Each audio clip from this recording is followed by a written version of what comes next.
First spring. First spring. Look at that. And look. Oh, really? Yeah.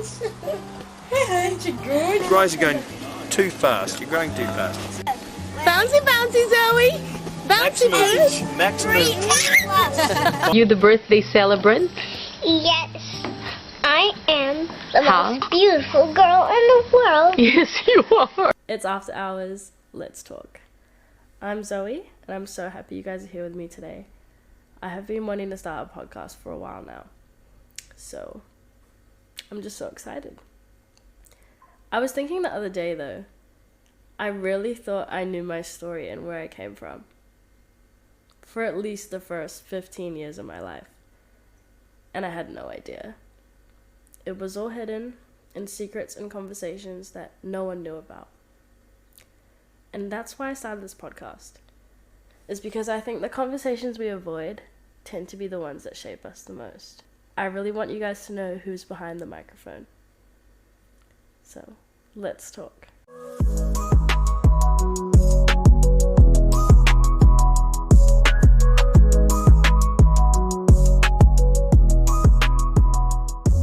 I don't think I've ever gone too in-depth with this story. And it's not because I didn't want to. I really did want to. Because I feel like I'm very open to having conversations with people. It was probably the only thing that made me uncomfortable and anxious. I just didn't know how to talk about it. Because I had no idea what the answer was. So at 3 months old, I was adopted. And before you start feeling bad for me, please don't. I honestly had a great childhood. My parents gave me so much love. They chose me. And they honestly deserve their own episode. Growing up was interesting, and it's not because my childhood was bad. Kids are just ruthless nowadays. You know, they have no shame, no filter, and I get it, you know. Kids ask questions.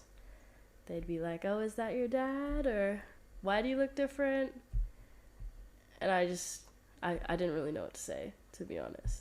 As a child of adoption, what I knew was my birth mom had a husband, and she had 4 kids before she had me.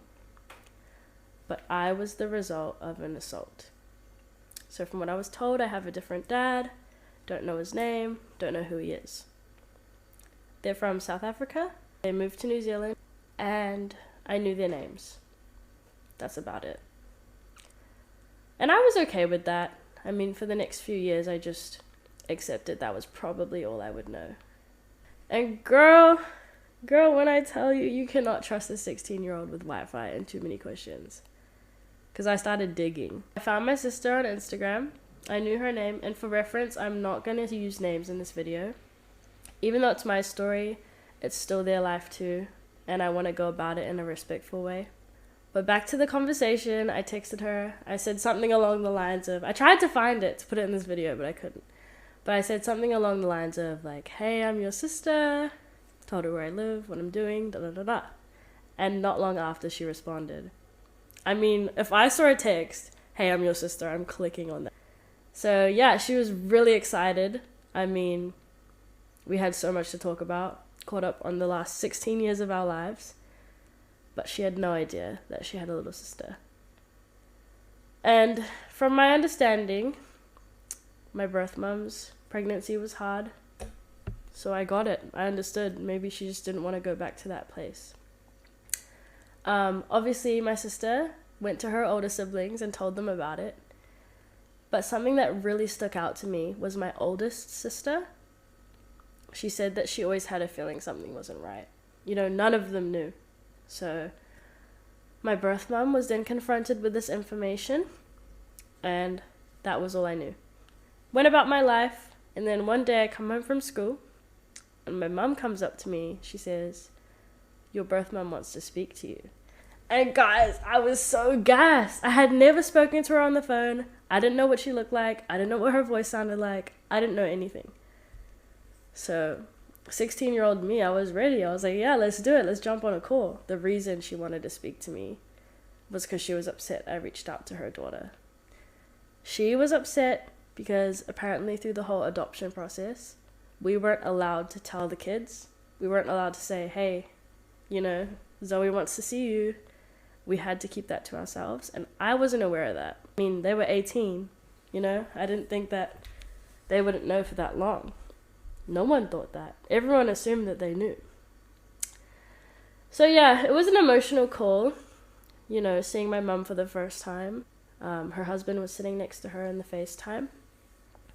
And anytime I brought up my dad or what happened, she just started crying. So I really just dropped it at that point, you know. I just have to accept that I'm never gonna know. I'm connecting with more family now, speaking to grandparents, aunties, cousins, talking to everyone in that family. Not really talking to my mum though. And I'm on the phone with my birth mum's partner. We're just on FaceTime, catching up like normal, and he said to me, "Something's familiar. You know, I feel like I know you, like I know you. And you look very, very familiar." So I thought, okay, that's kind of weird, you know, brushed it off. It is what it is. And then after more questions and conversations, he came to the conclusion that I was his brother's child. My birth mom had an affair with her partner's brother and had me. That took me a long time to comprehend. I was in shock. Everyone was in shock. And my birth mother owned up to it. She said, "Yep, I'm sorry. I kept this from you for so long." And for me, you know, I'm thinking, okay, she had an affair. At least I know who my dad is. I mean, can you blame me? I've been wondering for so long. So I'm like, okay, let's meet my dad. Where's my dad? And he passed away 2 years after I was born, in a car accident. So that was hard, you know. How can you miss someone you never met? I mean, imagine not getting any closure on that. That's hard. So where I'm at now is I have some relationships with some of my family. I don't have some with others, but I'm leaving the door open. I just am not going to hold it for them. You know what I'm saying? I would love to have a relationship with my birth family, but a lot of good came out of it too. I'm really grateful that happened because that was genuinely the closure I needed, regardless if it was good or bad news. Another thing I'm very grateful for is my birth mom. It's not easy to go through with adoption. If you are adopted or have any relation to adoption, know anyone, or even just wanting to adopt, please reach out. I would love to talk to you, get to know your story. I have met some pretty amazing people in Sydney. I mean, back home I didn't really know anyone adopted, so I think that's huge. We have some really exciting episodes coming up. I'm going to bring Jade on, my best friend, my homegirl, my everything. We're going to do red flags, green flags, and more. So stay tuned. This episode is going to be so fun. We have got dating disasters coming up, the game shows with guests. We have so much things to talk about. And I'm glad you guys are here with me. So I'll see you after hours.